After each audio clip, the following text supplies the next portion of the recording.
spending 15 minutes on the bench, and he said in the locker room, you challenged him to be a leader, and to talk about how you helped him cope with that time and maybe grow from that time to do what he ended up doing in the second half. Well, I'll put it like this. I love how he responded with the challenge.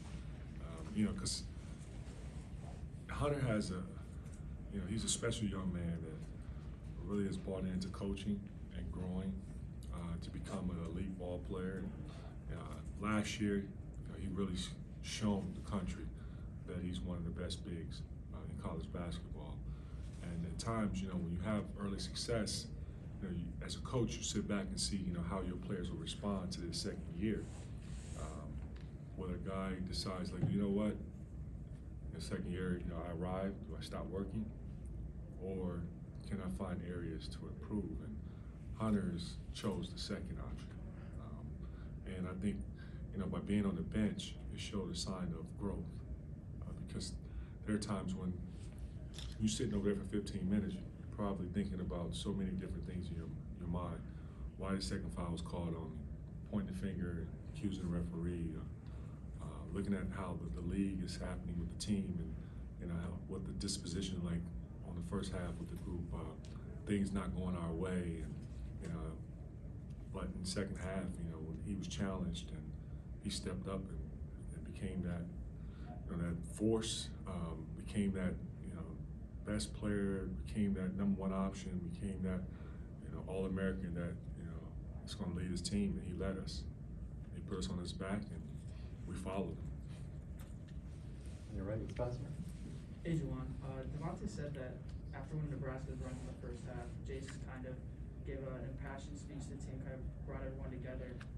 What's it like seeing your son take on such a leadership role on the team in only his second year? It was great, man. Sometimes you get guys that doesn't play many minutes, they'll be afraid to speak up, and they'll be afraid to hold guys accountable because they feel they don't have a voice on the team or guys don't respect them. But I admire and respect the guy who putting in all the work in practice, and teammates respect, and take for what he says, take it to heart. They don't take it personal.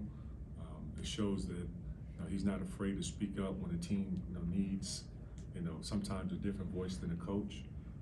And I really respect guys who doesn't mind, getting out of their shell and doing whatever they can to help, serve the team. And that's what, a young man that's growing before our eyes has become a good leader for this group. Andrew? Well, I'm truly just asking this question to learn. As far as benching a guy when he has 2 fouls, is it a feel thing for the game, or is it like a hard and fast rule for you that you're going to do it? Yeah, I think if you put him back out there with 15 minutes to go, and he got 2 fouls, and he's big, and guys are going to attack him. Guys are going to go downhill and try to finish at the paint. He's also a guy you throw the ball into, a guy going to possibly try to take a flopping charge because when he backs down someone in the post, they're setting up for possibly an offensive foul, which can give you your 3rd foul. So. Absolutely, thanks. Daniel? Juwan, Hunter's gotten to the free throw line a lot more in the last 2 games. Would you chalk that up to more aggressive play, or do you think he's just getting calls that he wasn't getting earlier in the season?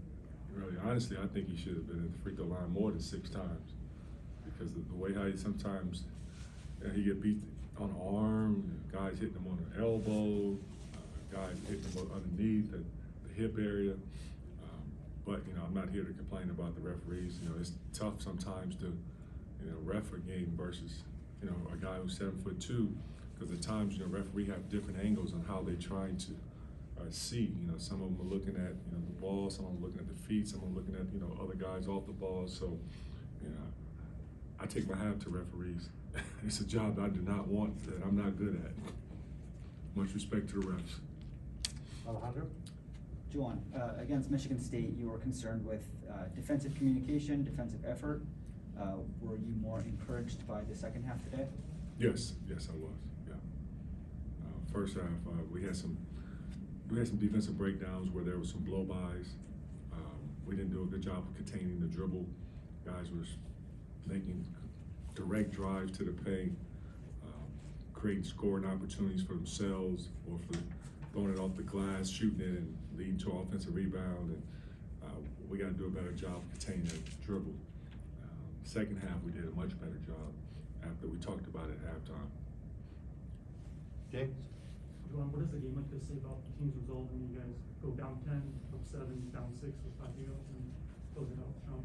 Yeah, we've been through all kinds of situations where teams have made runs, and we've been, where we haven't been successful at the end of the ball game, or like Northwestern, Nebraska tonight.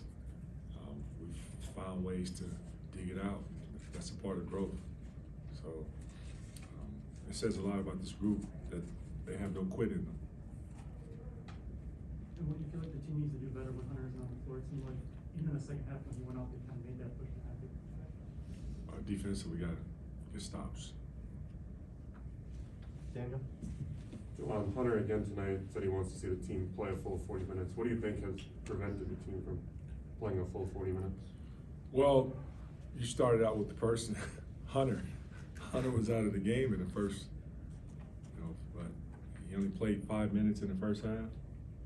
If we would have had Hunter out there and we wasn't in foul trouble, then I think it would have been a different sort of, our energy would have been a lot different. Our disposition would have been a lot different.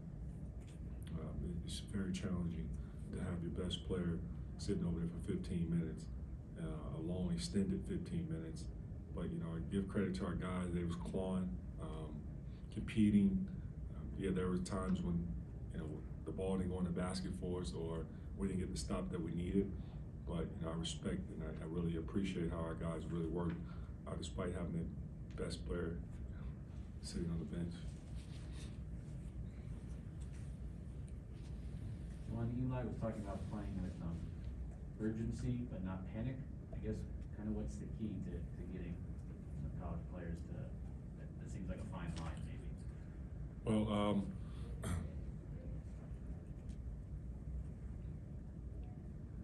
our guys understand, what we're dealing with. They understand that this is a very competitive conference and you got to go out there and compete every game. There's no easy matchups. We have well-coached teams in this league, coaches that prepare their players to, knowing that, the conference is athletic, tough, physical, have bigs, have shooting. Some of our guys are learning that, especially the new guys, and they're seeing exactly what we've been talking about before the season. Anything else? Just one more, if you don't mind. Juwan, you got a player who said, announced that he's entering the transfer portal the other night. I guess if you have a comment on that, losing a player from the program. Oh, we wish him well. What a wonderful kid. Come from a great family, mom and dad, beautiful people. Zeb, great person. He believes that there's a situation out there that's better for him. Wish him well, and I have nothing but 110% support from me. And if you need me for anything, he knows it. I'm here for him. Coach, thank you so much.